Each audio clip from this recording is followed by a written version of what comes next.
I feel that when you look back on your life over the last 10 or 20 years, the things that you'll feel the proudest of are the things that required a level of focus, determination, and perseverance to get through. So you might have what I call an elephant project right now, which is something that is overwhelming. It's going to take a huge amount of your energy to do, and you feel like you're on the precipice of whether you can actually finish it or not. So I got a message from someone on Instagram who said, how do you stay motivated to carry on with a PhD when you feel lost, you feel like it's mentally challenging, and you're just kind of falling out of love with it? And, you know, if I think about when I was doing my PhD, the beginning is where there's all that fun, the ideation, the dream of it, coming up with the ideas, everything is new and fresh, and then you go through a period where you feel you're making some progress, and then you get to what Seth Godin calls the dip, which is the feeling that this is too much for you. It's gotten really hard. You maybe feel like you're making a mess of things. You're doubting your abilities. And then this is the make or break point. This is when you're either going to quit or you're going to come through the other side and go up with the curve again. So I feel at these points, this is when you have to do a few things. You have to reconnect with your why.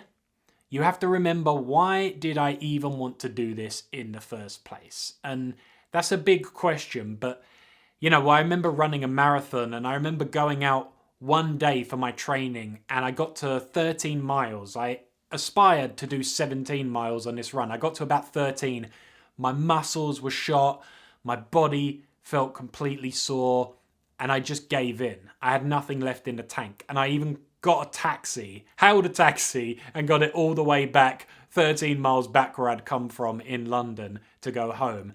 And after being in my flat and licking my wounds and feeling sorry for myself, I felt like, man, I feel like I'm over my head with this marathon thing. Should I go through with it? And the decision to carry on was really a decision of, who do I want to be in this moment? Do I want to be the person who stopped halfway through marathon training and decided that I just didn't want to do it anymore?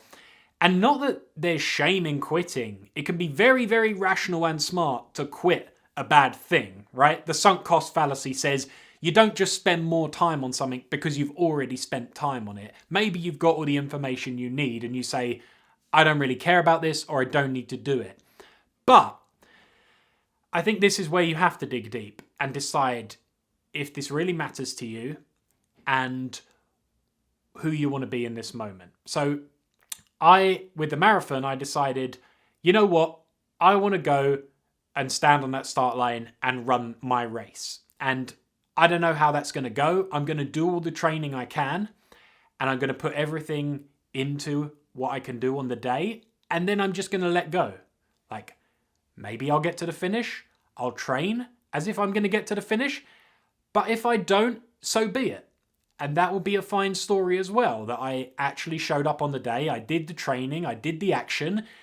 And then I actually put my money where my mouth is. I went and did a marathon. And the PhD kind of had the same thing for me, where I thought, I want to actually see what this thesis will look like when I finish it. And maybe it won't come out as I hoped. Maybe it will be a mess. But okay, then I'll have produced a bad thesis. But you know what? A bad thesis will either tell me something about myself and whether I want to be on the academic career path or not, or I'll have a bad thesis and be able to make it better.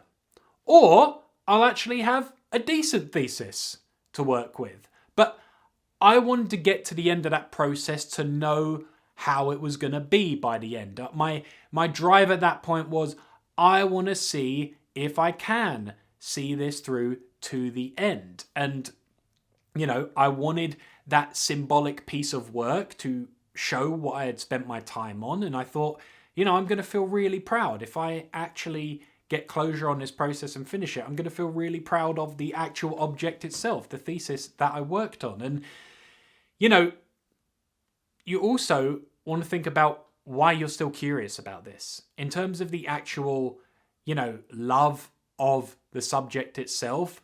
Why did I get into this in the first place? Because maybe you've lost touch with that and you've gone down all the rabbit hole and you're lost in the detail and you've forgotten why you were excited about this topic in the first place. And when you're deep in a project, every other project looks exciting and shiny and new, and you start dreaming of completely other things you could be doing in that moment. But that's a kind of fallacy in and of itself, because you think, man, if I'd have chosen this topic, I'd be so excited about that. But the truth is, you would get in this predicament with that project as well. So you want to say, okay, what am I actually curious about here?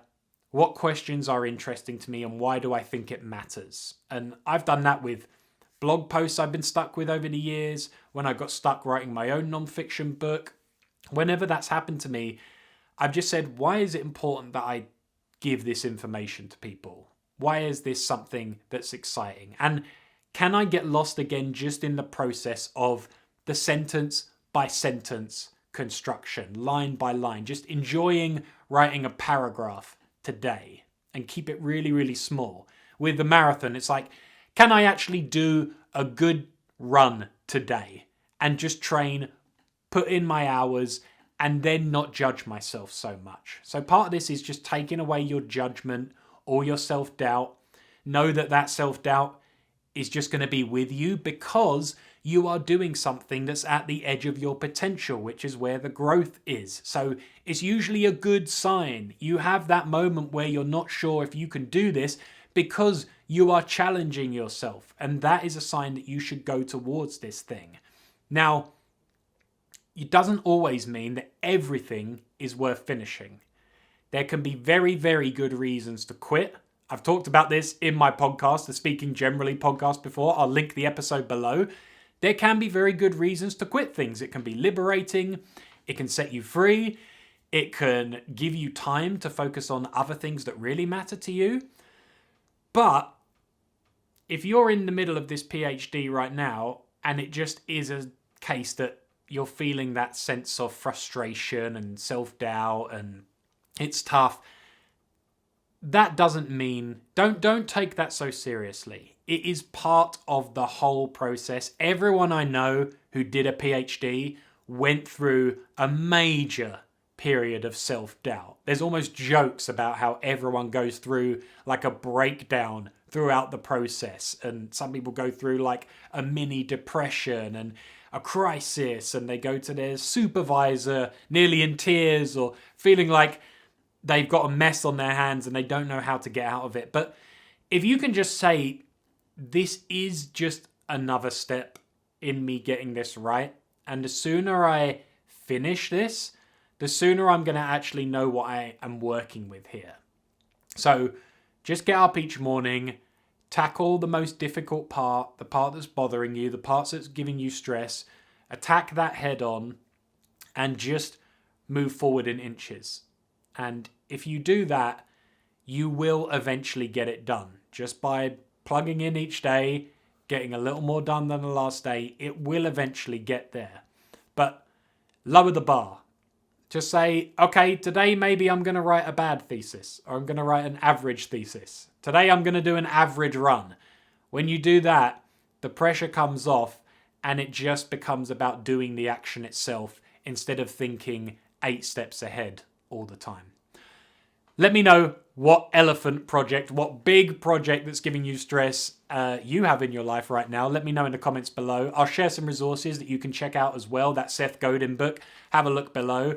And good luck out there, because if you're doing a PhD, I know what you are going through. Trust me. Just have some faith in yourself. If you're on the program, you're there for a reason. You can do it. It's just up to you to decide if you want to get to the end or not. All right. Take care. I'll see you soon.